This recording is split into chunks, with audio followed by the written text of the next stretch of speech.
del Padre, del Hijo, del Espíritu Santo. Amén. Ven, Espíritu Santo, y llena los corazones de tus fieles, y enciende en ellos el fuego de tu amor. Envía tu Espíritu Creador, y se renovará la faz de la tierra. Estamos estudiando el Catecismo de la Iglesia Católica, su primera parte, la profesión de la fe, segunda sesión, la profesión de la fe cristiana.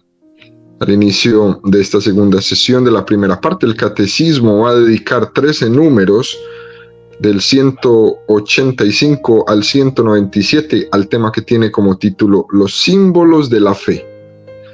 El día de hoy vamos a profundizar en los números 193 a 197. Concluiremos con estos números ya la introducción que hace el Catecismo sobre los símbolos de la fe antes de ponerse en concreto a explicar una a una las 12 fórmulas que nos presenta el credo. Recordemos que ayer hablamos que todos los credos que se han hecho en momentos concretos de la historia de la Iglesia que han sido importantes, ¿no? Que no desechamos ninguno de ellos, más bien nos quedamos con todo. Recuerden que hablamos del símbolo quicunque, de los concilios de Toledo, de Letrán, de Lyon, el concilio de Trento, el credo Fides Damasi, o hablamos también del credo del pueblo de Dios del Papa Pablo VI en 1968. Todos estos credos, ¿no?, han nacido muchas veces a partir de un concilio o de una indicación concreta del Papa del momento. Y ha nacido prácticamente a partir de una respuesta a las herejías que en determinados momentos de la historia pues habían puesto en peligro la unidad de la fe, y era necesario dar una respuesta concreta e incluso muchas veces sólida y fuerte a las herejías para conservar siempre la unidad de la fe. Por todo esto, dice el Catecismo número 193, ninguno de los símbolos de las diferentes etapas de la vida de la Iglesia puede ser considerado como superado e inútil. Nos ayuda a captar y profundizar hoy la fe de siempre a través de los diversos resúmenes que de ella se han hecho. Entre todos los símbolos de la fe, 2 de ellos ocupan un lugar muy particular en la vida de la Iglesia: el símbolo de los apóstoles y el símbolo de Nicea-Constantinopla, es decir, el credo de los apóstoles y el credo de Nicea-Constantinopla. Un número del Catecismo muy interesante para nuestra reflexión, queridos amigos. Posiblemente alguno de los que nos está escuchando, ¿no?, puede parecerle particularmente curioso que existan tantas formulaciones del credo, ¿no? Y uno se puede preguntar, ¿por qué existen tantas formulaciones? ¿Por qué no existe una sola? Y sencillamente la razón es que Jesús nos explicó el Evangelio y encomendó a la Iglesia el formular su doctrina. Si Jesucristo nos hubiera dejado un credo, como nos dejó, por ejemplo, el Padre Nuestro, pues la Iglesia no tendría diferentes formulaciones del credo, o durante su historia no hubiera tenido necesidad de definir la fe o de explicitar en algún momento de su historia algunos puntos. Pero Jesucristo no nos dejó el resumen de la fe hecho. Y a la hora de hacer un resumen, siempre cabe insistir en algunos aspectos de la fe sobre la figura de Jesucristo o en otros aspectos, ¿no? Siempre cabe la posibilidad de seguir profundizando y de seguir teniendo luz del Espíritu Santo para entender mejor la fe. Además es muy enriquecedor, lógicamente, queridos amigos, ¿no?, que un credo, sin anular y sin derogar al anterior, todavía profundice más y más y subraye más un aspecto que en el credo anterior no había tenido tanta importancia. Y eso es lo que lo enriquece. Por eso cada uno de estos credos ha sido más rico y más rico y más rico porque se ha nutrido del anterior. Pero enfatizo esto, no anula al anterior. Lo que este número 193 quiere enfatizar, ¿no? Es que aunque esos credos se redactaran, ¿no?, saliendo al paso de circunstancias determinadas de la historia en un concilio o en otro, o respondiendo a una herejía que en ese momento se empezaba a formular, aunque hubieran circunstancias pasajeras en la redacción de ese credo, sin embargo, la redacción de ese credo vale para todos los tiempos. Aunque luego la herejía pase y quede subsanado ese problema, ese credo permanece y trasciende el mismo tiempo y la época en la que fue formulado. ¿Por qué? Porque la Iglesia en su fe no se contradice. No se contradice. Porque el credo es un acto de la Iglesia en donde ella puede tener la garantía de decir, en este credo se expresa la fe en Jesucristo. Y la fe en Jesucristo, ese Jesucristo que tuvo lugar entre nosotros hace 2000 años, esa fe trasciende por esto todos los tiempos y los lugares. Aquí la afirmación principal de este número es que una formulación del credo no deroga la otra. Es decir, que la fe trasciende las circunstancias de los tiempos en que ha sido formulada. Y esto a nosotros los católicos nos tiene que dar una tremenda seguridad. El hecho de que tengamos distintas, muchas formulaciones de la fe no es un problema, es una riqueza para nosotros. Porque los credos no se contradicen, todo lo contrario, nos ayudan a matizar más y más esto que quiere decir. Continúa este número del catecismo diciendo, ¿no?, entre todos los símbolos de la fe, 2 ocupan un lugar muy particular en la vida de la Iglesia. Y son el símbolo de los apóstoles y el símbolo de Nicea-Constantinopla. El primero, ¿no?, el símbolo de los apóstoles. Número 194 del catecismo dice, el símbolo de los apóstoles, llamado así, porque es considerado con justicia como el resumen fiel de la fe de los apóstoles, es el antiguo símbolo bautismal de la Iglesia de Roma. Su gran autoridad le viene de este hecho. Es el símbolo que guarda la Iglesia romana, la que fue sede de Pedro, el primero de los apóstoles, y a la cual él llevó la doctrina común. Bueno, pues ya se imaginarán que este número está en estos días de ataques al Santo Padre demasiado candente, ¿no? Tiene pues el nombre de credo apostólico, ¿no?, y tiene el valor de ser el credo que se formuló en el primer momento en la sede de Pedro, el primero de los papas. Si uno se acerca al Evangelio, se puede dar cuenta que desde el primer momento la presencia de Pedro es obvia. Pedro está desde el primer momento presidiendo a los apóstoles. Uno se puede preguntar, ¿cuántas veces aparece Pedro en el Evangelio y cuántas veces aparecen los demás apóstoles? Y es curioso que Pedro, el nombre de Pedro, aparece 114 veces. Y el segundo es Juan, y aparece solo 34. La diferencia es impresionante, ¿no? Y no digamos ya de los otros apóstoles, no, los otros 10 casi ni aparecen. Algunos de ellos solo aparece su nombre en el momento que se enlistan los 12 apóstoles, y no más. Pero Pedro aparece en todas partes. Y uno se pregunta, ¿cómo es posible esto, no? Y es porque desde un primer momento Pedro presidió la fe, siempre adelante. Por eso tiene mucha importancia este primer credo, queridos amigos, de los dos credos con los que la Iglesia prácticamente se ha quedado como los más importantes. Este primero, credo de los apóstoles, que ustedes y yo conocemos como el famoso credo chiquito, ¿no? El credo chico, o el credo corto. Tiene mucha importancia, ¿no? Porque se formuló en esa sede de Pedro en Roma.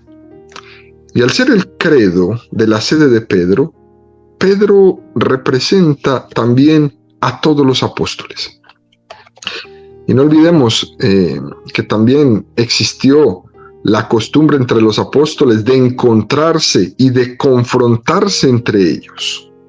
Por ejemplo, recuerdan que alguna vez hemos mencionado cuando Pablo se encuentra con el Señor camino a Damasco, permaneció pues un tiempo, ¿no? 3 años retirado, y dice que cuando salió de ahí, luego subí a Jerusalén a ver a los apóstoles, no vaya a ser que yo estuviera corriendo en vano.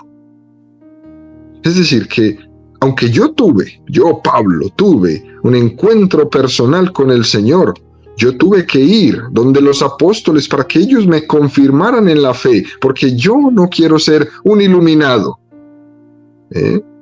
Es muy importante esto que Pablo hizo, que después de su encuentro tan particular y tan personal con Jesús, él recurre a los apóstoles para que le confirmen.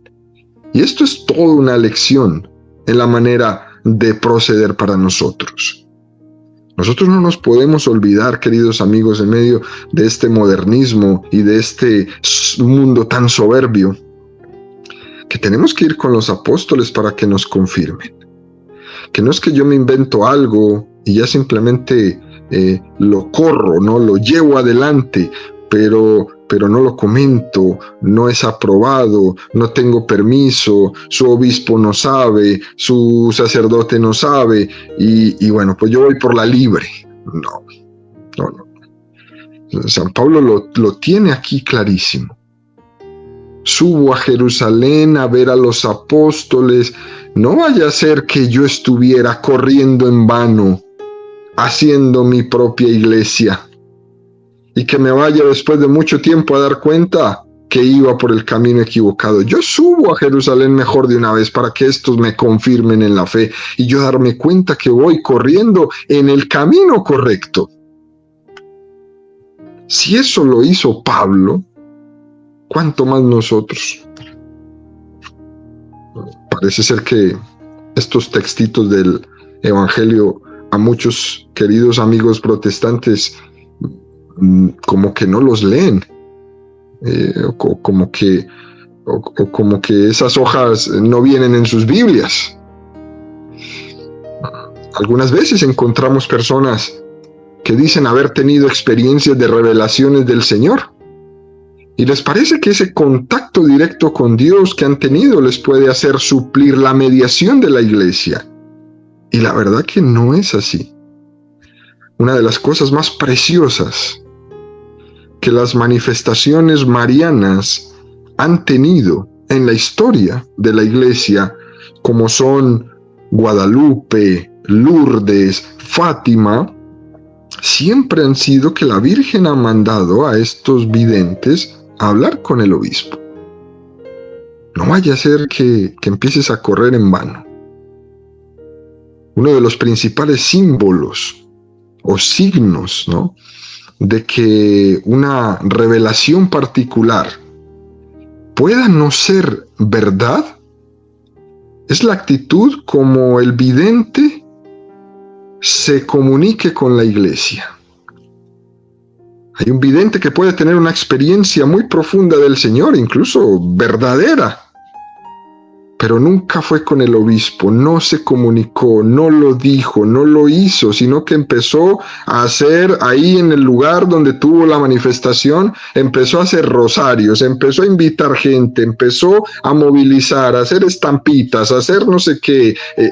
Y cuando se le pregunta, ¿usted qué está haciendo? No, es que yo tuve una revelación directa y usted ya lo expuso a su obispo. No, yo no necesito de eso porque a mí se me apareció la Virgen y me dijo que... Ay, espera. Ahí ya hay como un semáforo en rojo, ¿no?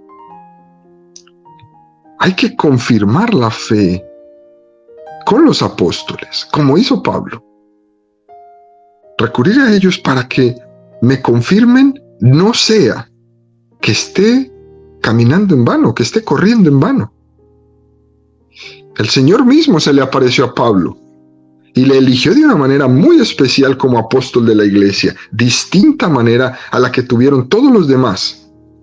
Pero Pablo no se autoeligió, sino que subió a Jerusalén y se presentó ante los apóstoles, y dice explícitamente que tuvo un encuentro con Pedro y con Santiago que le confirmaron en la fe. Uno no se autoelige. No somos iluminados. Por eso es tan importante este credo de la sede de Pedro, ¿no? Porque es desde ahí que se confirma en la fe a los demás. Y eso pues nos recuerda, queridos amigos, que nuestra fe, que la fe dice que la iglesia es apostólica. Es decir, que su fe viene transmitida por los apóstoles, quienes han sido testigos de la resurrección. Si vamos a Hechos de los Apóstoles 1:22, ahí se habla, ¿no?, de que hay que sustituir a Judas, que había traicionado al Señor. Y los apóstoles dicen que tienen que orar para discernir quién va a ser.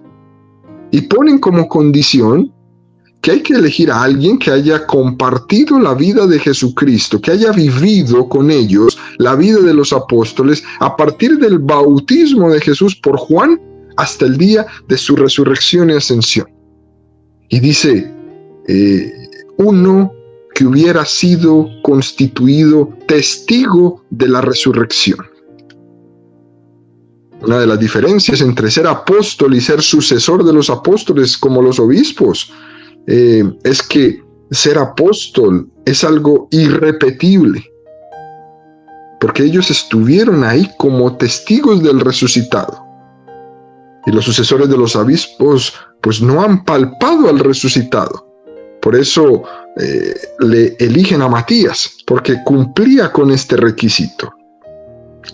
Incluso en las sectas, todos estos tipos que se dicen llamar apóstoles, pues no han entendido. El término apóstol está para aquel que estuvo ahí, y ese título es irrepetible, porque es aquel que presenció como testigo al resucitado. Y si yo no estuve ahí, pues de apóstol no tengo nada. Puedo ser todo el discípulo que quiera, pero de apóstol no. Continúa el catecismo, ¿no?, diciendo un texto precioso de San Ambrosio que dice: es el símbolo que guarda la iglesia romana, la que fue sede de Pedro, el primero de los apóstoles, y a la cual él llevó la doctrina común. Muy, muy hermoso. Es decir, que Pedro llevó la fe a Roma y nos preside en la caridad. Esta frase, nos preside en la caridad, es una frase de San Ignacio de Antioquía del siglo I. Y desde Antioquía, desde Oriente, él habla que el obispo de Roma nos preside en la caridad y en la fe. Y esa presidencia de Pedro está, pues, preciosamente narrado en ese pasaje del Evangelio de San Juan. Recordemos Juan 22:9. El primer día después del sábado, María Magdalena vino corriendo a la casa donde estaban Simón Pedro y el otro discípulo, a quien Jesús amaba, y les dijo: se han llevado del sepulcro al Señor y no sabemos dónde lo habrán puesto. Salieron Pedro y el otro discípulo camino del sepulcro.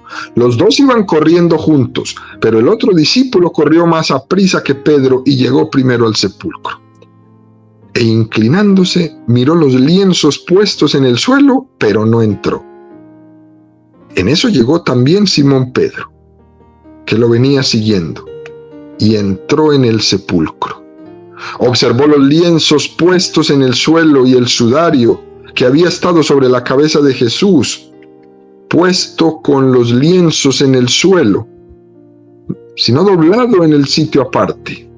Entonces entró también el otro discípulo, el que había llegado primero al sepulcro, y vio y creyó, porque hasta entonces no habían entendido las Escrituras, según las cuales Jesús había de resucitar entre los muertos. Por lo tanto, el primero de los credos, que va a seguir el catecismo de la Iglesia Católica, es este llamado símbolo de los apóstoles o credo apostólico. Pedro es el que entra primero, no porque Juan tenía miedo, sino porque Juan le debió el respeto, porque Juan entendía que en ese ser testigo de la resurrección, Pedro había recibido ese carisma, ese don de presidir, y esperó que Pedro llegara para que entrara y creyera. Esta parte de este texto es muy, muy hermosa, queridos amigos, porque es un texto que nos lleva a la humildad de Juan, que es la humildad que nosotros debemos tener siempre también ante la iglesia. Hay que esperar que Pedro nos confirme en la fe. Pero hoy a más de uno de estos se les ha metido que hay que darle palo y palo a Pedro. Y no es así. Este es el momento, queridos amigos, de unirnos con el Santo Padre. Yo sé que hay muchos que le están dando durísimo y nosotros tenemos que tomar actitudes de unirnos al Santo Padre. Ustedes elijan. O se van fuera de Pedro o están con Pedro. Es su decisión. Pero no hay otro camino. O estamos con Pedro y la iglesia, respetando las palabras de Jesús, cuando le entregó las llaves del reino a Pedro, o estamos fuera, siguiendo las interpretaciones o los gustos o las pasiones o la bilis de más de uno que no quiere entender, porque están demasiado apegados a sus preferencias personales que a la iglesia universal. Usted elija. Pero la cosa es clarísima. Aquellas personas que dicen, estamos confundidos. No, aquí no hay confusión. Se confunde el que quiera, porque la cosa está clarísima. O estás con Pedro y la iglesia, o estás fuera. Es así de simple. Gústete o no te guste el Papa, o estás con él, o estás fuera. Porque el Papa es constituido no solamente como la cabeza, sino como el signo de unidad de la iglesia. Por eso hay que pegarle tan duro, dicen ellos. Porque donde lo rompamos, entonces los vencimos.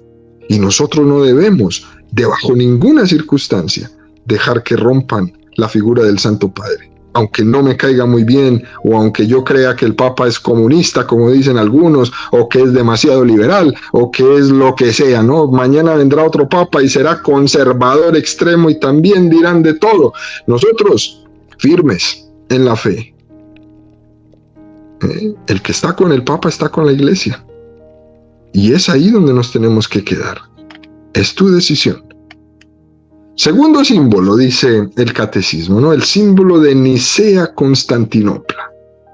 Número 195 dice, el símbolo llamado de Nicea-Constantinopla debe su gran autoridad al hecho de que es fruto de los dos primeros concilios ecuménicos. El que se tuvo en el año 325, llamado Concilio de Nicea, y en el año 381, llamado Concilio de Constantinopla.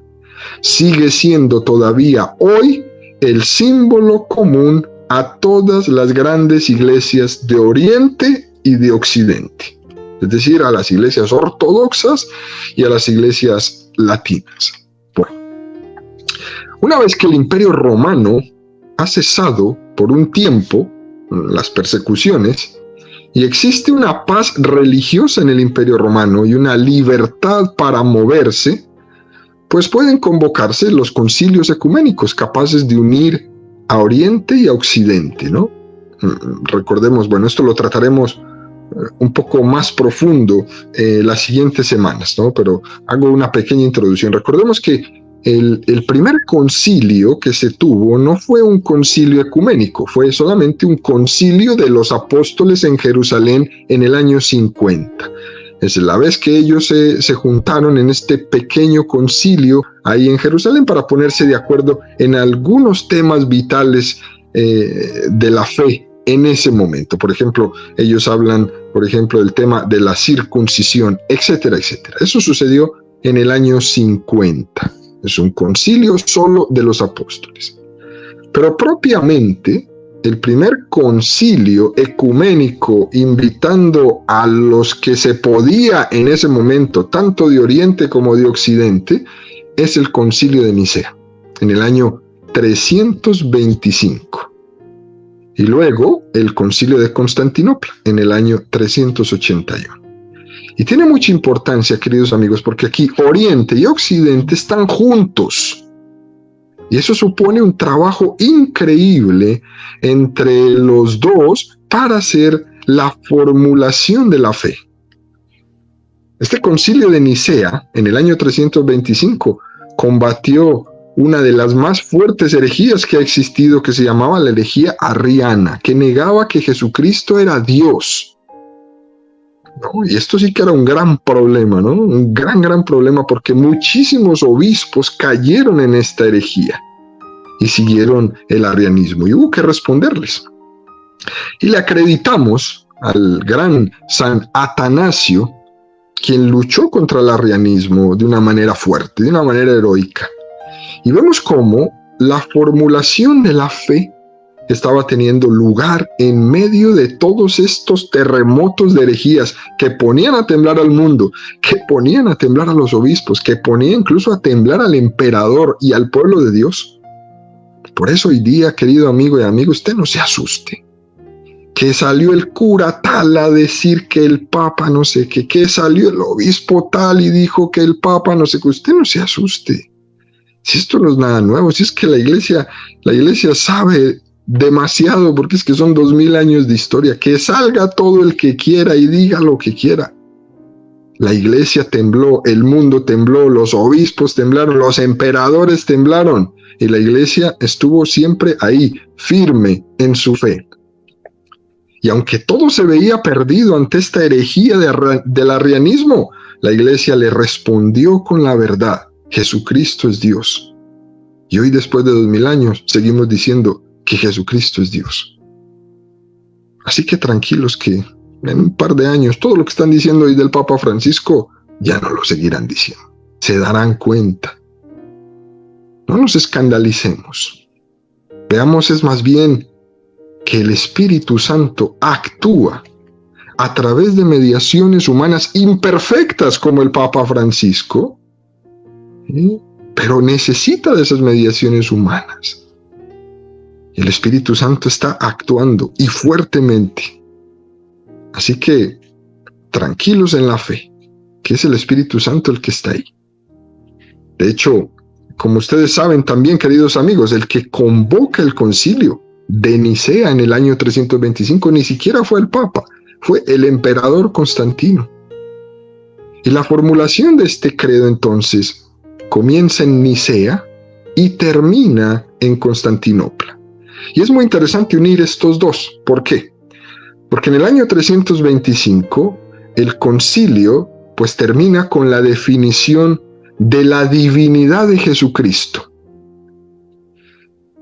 Y 56 años después, el concilio de Constantinopla del año 381 va a concluir con la definición de la divinidad del Espíritu Santo, el cual también ya se negaba. Si es que siempre las herejías han negado todo y la iglesia ha contestado a todos.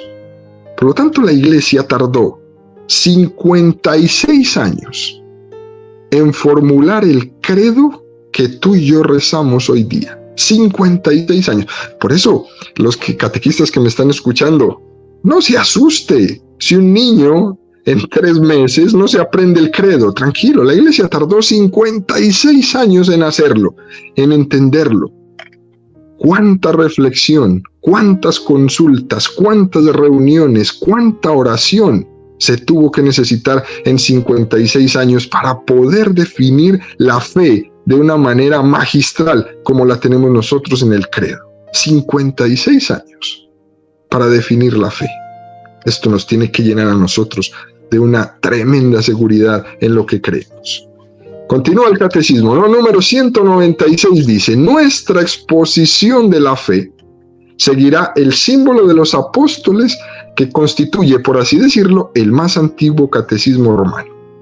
No obstante, la exposición será completada con referencias constantes al símbolo Niceno-Constantinopla, que con frecuencia es más explícito y más detallado. El catecismo nos está diciendo que vamos a seguir el hilo del credo apostólico, pero recurriendo al credo de Nicea, que lo amplía. Número 197 del catecismo dice: como en el día de nuestro bautismo, cuando toda nuestra vida fue confiada a la regla de la doctrina, acogemos el símbolo de esta fe nuestra, que da la vida. Recitar con fe el credo es entrar en comunión con Dios, Padre, Hijo y Espíritu Santo. Es entrar también en comunión con toda la Iglesia, que nos transmite la fe y en el seno de la cual creemos. Y concluye con una cita de San Ambrosio: este símbolo es el sello espiritual, es la meditación de nuestro corazón y el guardián siempre presente. Es con toda certeza el tesoro de nuestra alma. Aquí nos dice este número del catecismo algo verdaderamente hermoso: que le demos el lugar que se merece a la recitación del credo.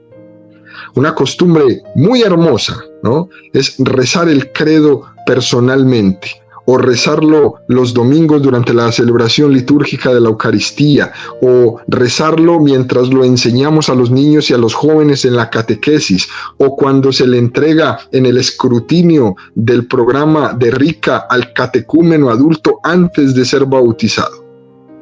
Incluso algunos sacerdotes tienen como tradición, ¿no?, poner como penitencia de la confesión el sacramento, la recitación del credo, para que se complete toda esa disposición a recibir el perdón de Dios, etcétera, etcétera, ¿no?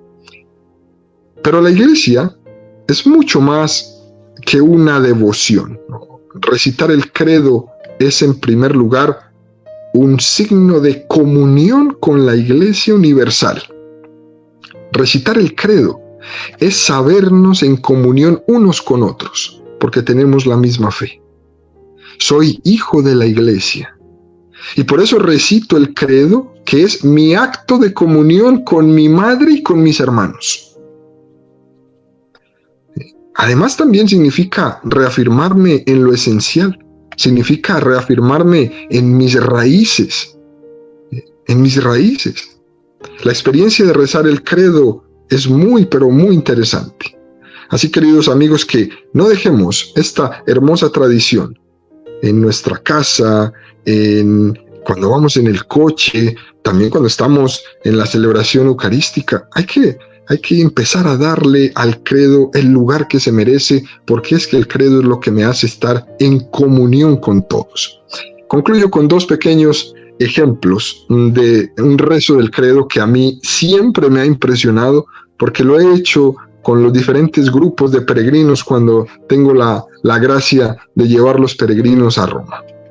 Cuando uno está en el Coliseo romano, donde va millones de personas de toda clase de creencias, pues la gente va al Coliseo romano a tomarse fotos, ¿no? No tienen ni idea de lo que sucedió ahí. Ellos se toman una foto por la construcción grande de que hizo Tito, etcétera, etcétera. Bueno, muy bien. Pero cuando un católico va al Coliseo romano, no es para tomarse una foto, la verdad. Cuando uno va al Coliseo romano, esas paredes gritan el credo que rezaban los cristianos que estaban siendo martirizados ahí. Más de 250,000 mataron ahí en ese lugar. Esas paredes gritan el credo de esos apóstoles, de esos mártires que estaban ahí. Y lo más interesante no es llegar al Coliseo a tomarse una foto. Lo más interesante, incluso apasionante, es llegar al Coliseo a recitar el credo y unir mi voz a la voz de esos miles y miles de mártires que, recitando ese mismo credo que yo estoy diciendo en ese momento, entregaron su vida por no traicionar a Jesús. Recuerden ustedes que en ese tiempo, quien traicionaba a Jesús lo dejaban libre. Lo dejaban libre. El símbolo, el signo de que no traicionabas a Jesús era morir. El signo de que traicionabas a Jesús era quedar libre.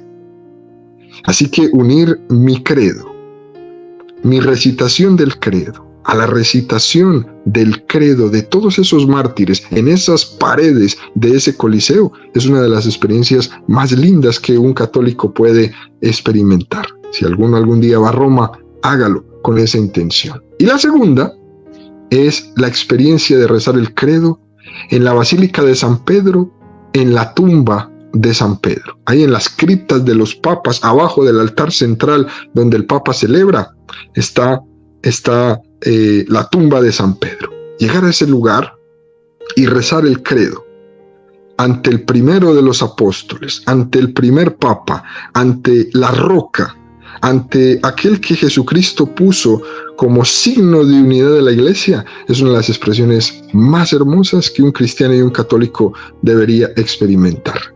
Vuelvo y termino con la frase que me encanta, ¿no? Ubi Petrus, ibi ecclesia. Donde está Pedro, ahí está la iglesia.